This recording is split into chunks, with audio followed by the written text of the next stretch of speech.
Assalamualaikum warahmatullahi wabarakatuh. Pada kesempatan kali ini saya akan melakukan sebuah praobservasi dalam supervisi akademik. Saat ini saya sudah bersama salah satu guru inovatif di SMK 6 Seluma, yaitu Ibu Dian Novarina, SPD MPDSI, yang saya akrab dipanggil Ibu Nova. Ya, selamat pagi Ibu Nova. Selamat pagi Pak. Bagaimana kabarnya hari ini? Alhamdulillah Baiknya. Semangat. Ya, semangat. Siap untuk melakukan kegiatan pembelajaran, Bu ya? Insya Allah siap. Iya. Jadi di hari ini nantinya rencananya akan mengajar di kelas berapa, Bu? Oke, sesuai jadwal ya. Iya. Nanti saya akan mengajar di 10 DKV. 10 DKV. Mata pelajaran Project IPAS. Project IPAS, Bu ya? Iya, Project IPAS. Nanti untuk pembahasan atau materi yang akan diajarkan apa, Bu? Oke, kebetulan ini masuk pertemuan pertama setelah sumatif tengah semester. Oh, iya, Jadi masuk ke bab energi. Ya, masuk ke bab energi. Bab energi. Jadi untuk tahap awal ini saya akan memulainya dengan membahas tentang apa itu energi. Apa itu energi? Macam-macam energi. Yeah. Ada dua, energi terbarukan dan energi tak terbarukan. Jadi nanti anak-anak mengenal jenis-jenis energi, lalu apa saja contohnya, lalu bagaimana dampak penggunaannya, hingga mereka bisa menganalisis bagaimana sih cara memecahkan kelangkaan energi ya. Jadi tujuan akhir nanti dalam pembelajaran yaitu bagaimana mereka bisa menganalisis dan mengetahui ya, Bu ya, energi bisa terbarukan atau dan tidak terbarukan, seperti itu, Bu ya. Kira-kira dari pembelajaran ini nanti area pengembangan yang hendak Ibu capai seperti apa? Oke, untuk area sebenarnya saya lebih ingin memberikan pembelajaran yang bisa memenuhi kebutuhan dari anak didik saya. Yeah. Jadi kita kan selalu berefleksi ya dari pembelajaran sebelumnya itu nampak pembelajaran jika hanya menggunakan satu strategi atau satu strategi disamaratakan untuk semua murid ternyata tidak efisien juga. Karena setiap anak itu memiliki karakteristik dan keunikan tersendiri. Jadi saya mencoba melakukan analisis diagnostik itu sebelumnya. Jadi untuk mengetahui apa saja gaya belajar anak didik seperti itu. Dari kelas 10 di kafe itu ternyata gaya belajarnya sangat bervariasi, dari ada kinestetik, ada malah yang gaya belajarnya itu multi ya, 2 gaya belajar. Tapi ada satu gaya belajar yang dominan. Jadi gaya belajar dominan ini yang saya menjadi pedoman saya untuk nanti menyusun kegiatan. Jadi nanti ada LKPD gitu ya yang digunakan. Jadi itu nanti sudah berbasis gaya belajar, jadi sesuai kebutuhan gaya belajarnya. Yang kinestetik dan auditori, mereka kan suka bergerak dan suka mendengarkan. Jadi nanti saya sudah siapkan LKPD-nya itu, nanti mereka saya minta wawancara gitu ya. Seperti itu ya. Ya, untuk yang untuk visual, karena mereka suka melihat sesuatu yang menarik, mungkin membaca, jadi mereka tetap di kelas dan mengerjakan diskusi dengan LKPD yang sudah di dalam kelas dengan menggunakan LKPD yang sudah disiapkan, Bu ya. Iya, Pak. Ya, jadi intinya pada area pengembangan yang hendak Ibu capai ini karena Ibu ingin memenuhi berbagai atau gaya belajar yang dimiliki siswa, karena harapan Ibu agar siswa ini bisa mencapai tujuan pembelajaran yang sama seperti itu ya, dengan gaya belajar yang berbeda-beda. Ya. Jadi kira-kira ada strategi yang disiapkan lain tidak, Bu? Seperti apa dalam pembelajaran untuk memenuhi itu? Strategi ya. Strategi yang pertama tadi diferensiasi. Diferensiasi ya. Strategi diferensiasi. Lalu yang kedua juga karena ini anak-anak kan sudah di era digital ya.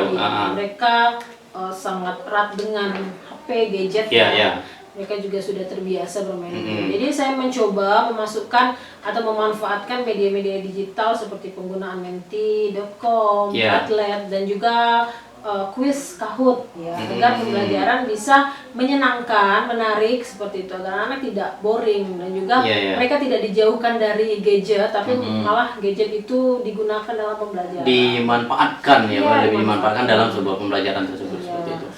Jadi strategi yang Ibu gunakan pada saat pembelajaran ini nanti memang mengikuti zamannya mereka ya, Bu ya. Jadi divariasikan menggunakan Quizizz, Kahoot dan yang lainnya seperti Padlet seperti itu ya Bu Lizzy.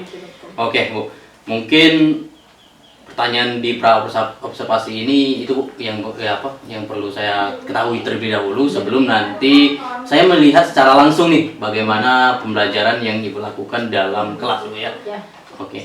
Nanti rencananya jam keberapa? Jam pertama Bu? Atau jam kedua kayaknya Pak ya. Jam kedua. Oh, iya. Oke Bu, selamat melaksanakan pembelajaran di kelas. Izin saya nanti memperhatikan, tapi ini bukan menggurui atau memberikan sebuah tekanan Bu ya. Saya anggap saja saya tidak ada dalam kelas Bu, seperti itu Bu. Jadi izinkan saya untuk dalam kelas ya.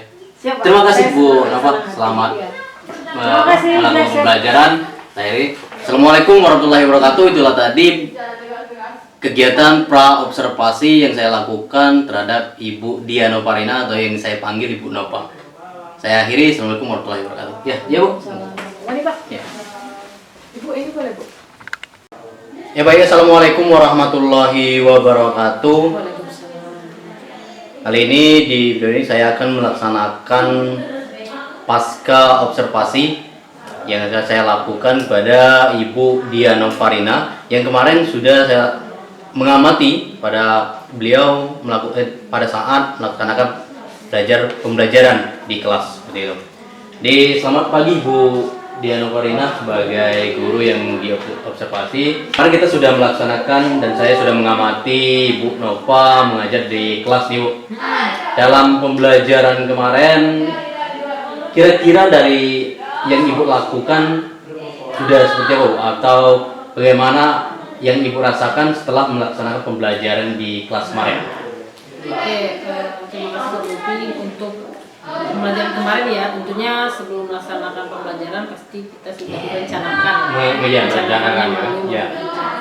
Dan dari apa yang sudah saya rencanakan, menurut saya sudah sesuai lah dengan apa yang tahapannya sesuai dengan apa yang di modul seperti itu.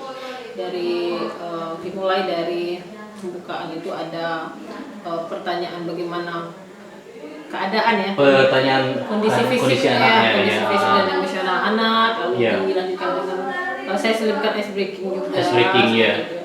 Lalu yang untuk strategi yang digunakan kemarin saya menggunakan diferensiasi proses itu berdasarkan gaya belajar. Sudah dianalisis diagnostik di awal ajaran seperti itu. Dan lanjutkan juga dengan di kegiatan penutup ada refleksi di penutup juga asesmen formatifnya berupa kuis. Dan saya lihat dari proses yang telah berjalan itu anak-anak nampak aktif ya, nampak antusias dan sudah muncul walaupun hanya beberapa orang. Kalau saya perhatikan itu ada bagaimana mereka mulai berpikir kritis untuk jawaban-jawaban yang mereka dapatkan, mereka tanyakan kembali, kok seperti ini ya Bu, kenapa seperti ini ya. Jadi itu kan sudah ada muncul berpikir kritisnya di sana. Jadi dari rencana-rencana awal yang Ibu Nova rencanakan sudah ya kita katakanlah secara menyeluruh sudah tercapai ya Bu Nova ya. Menurut saya ya. Tapi ada tidak kendala atau hal yang menjadi sebuah kekurangan Bu Nova nih di luar dari perencanaan yang kata Bu Nova secara keseluruhan sudah tercapai dari proses pembelajaran yang Ibu Nova lakukan kemarin?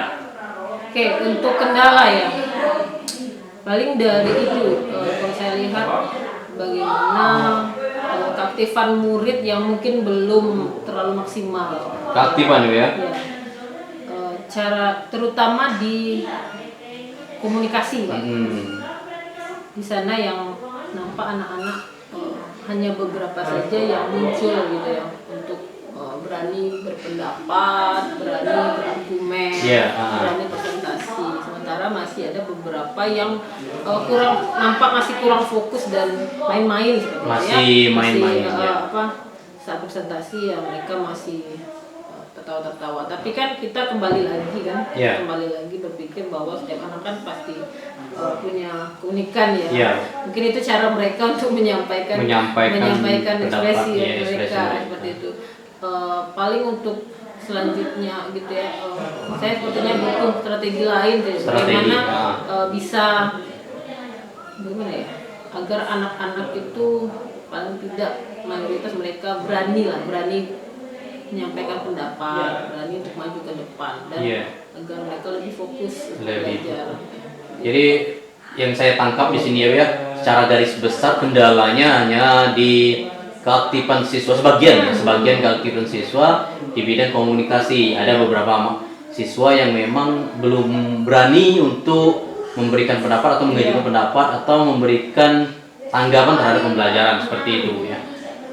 Ini Bu, yang kedua, kalau dari aspek pengembangan yang kita rencanakan kemarin nih Bu, pada saat pra observasi, kira-kira sudah tercapai belum ruang lingkup yang Ibu harapkan Bu, dari area pengembangannya?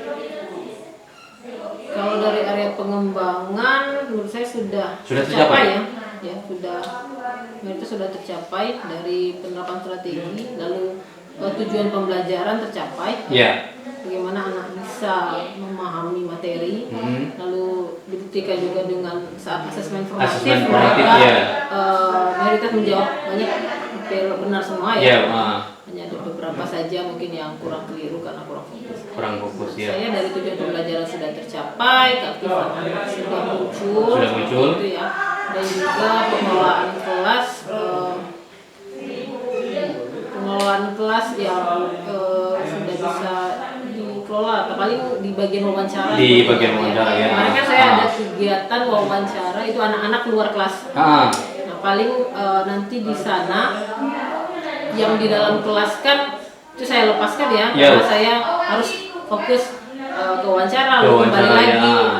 Jadi ada terbagi fokus ya pada saat Ibu pembelajaran, karena harus keluar, setelah itu ada yang masih di dalam kelas seperti itu. Jadi pantauan dalam pembelajaran mungkin lebih ditingkat ya, kurang Bu. Ini kalau boleh tahu nih, kalau misalnya kita katakanlah skala ya 1 sampai 10 dalam proses pembelajaran yang Ibu lakukan kemarin, kira-kira posisi yang sudah tercapai atau posisi Ibu, pencapaian Ibu dalam pembelajaran itu dari skala 1 sampai 10 posisi berapa? Menurut saya posisi 8 sudah. Sudah 8 ya. Berarti hampir maksimal loh. Ya.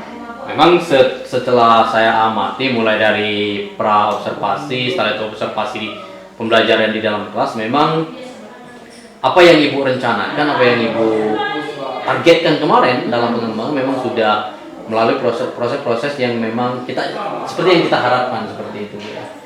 Jadi setelah itu kalau dari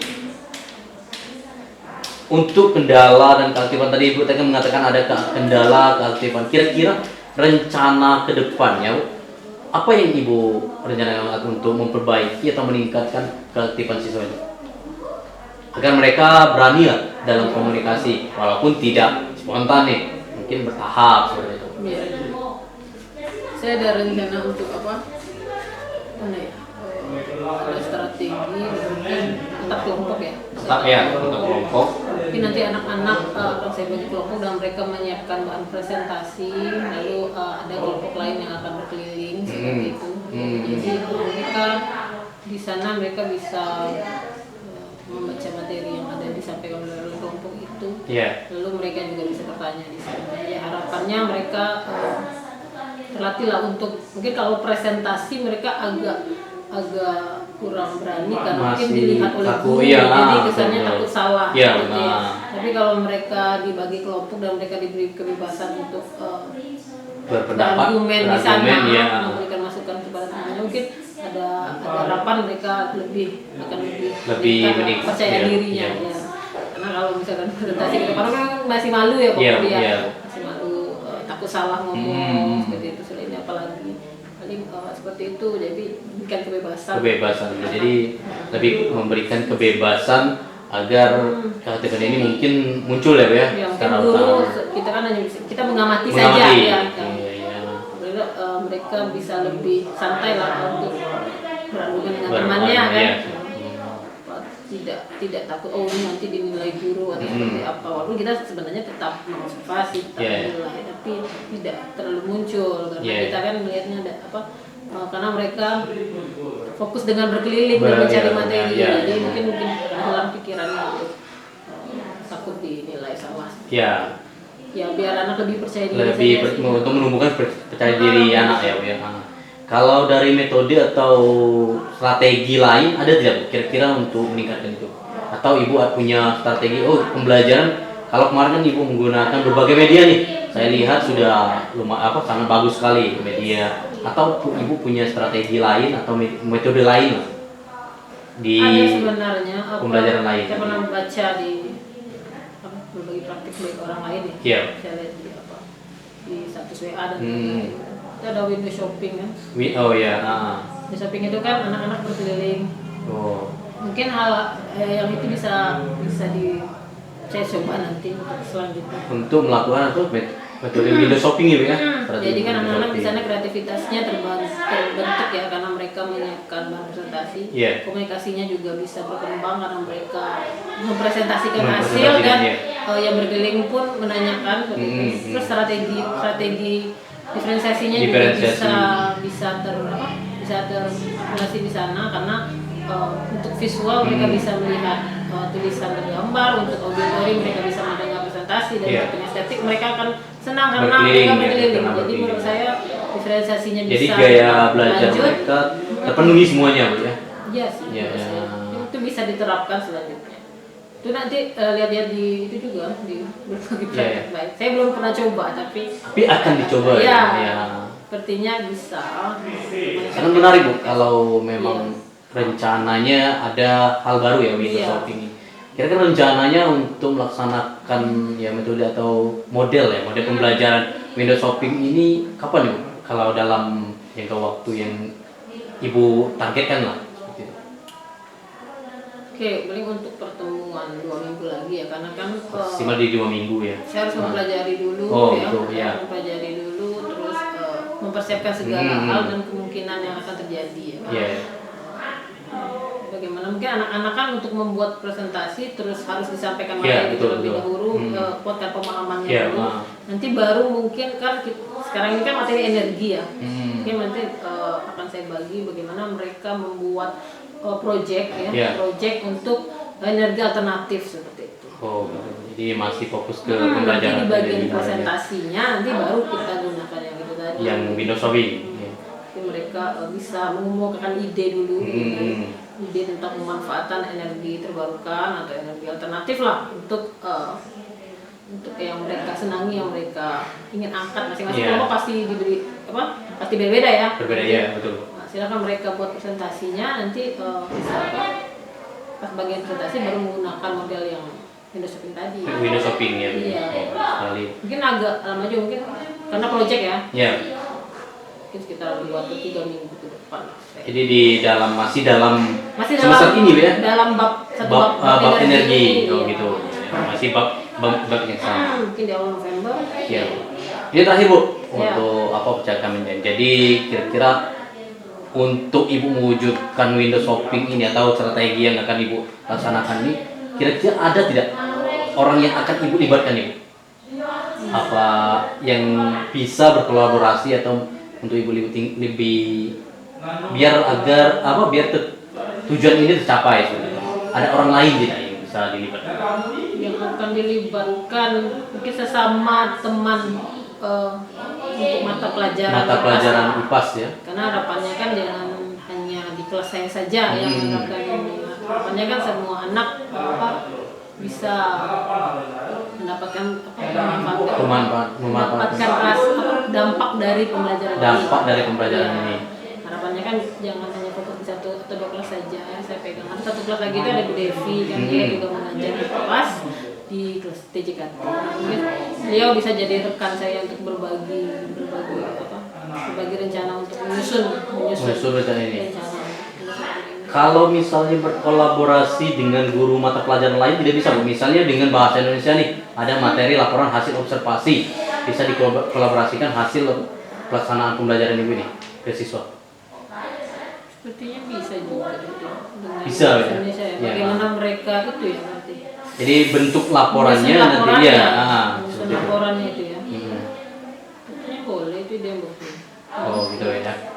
Oh ya Bu, itu mungkin dari percakapan ini sudah saya tangkap bahwa pembelajaran yang Ibu laksanakan kemarin itu secara garis besar atau secara keseluruhan sudah tercapai apa yang Ibu inginkan seperti itu, dari tahapan-tahapannya juga sudah tercapai. Setelah itu rencana kedepannya Ibu juga sudah menyampaikan ini ada ide bahwa Ibu akan melaksanakan window shopping ya seperti itu. Setelah itu kolaborasi dengan guru lain, bahkan Ibu berencanakan untuk melaksanakan kolaborasi dengan mata pelajaran lain nih, guru mata pelajaran lain seperti itu ya. Terima kasih Bu banyak dari percakapannya di pasca observasi setelah saya mengamati Ibu melaksanakan pembelajaran kemarin ya Bu. Itu seperti Bu. Terima kasih Bu Nova. Ya, terima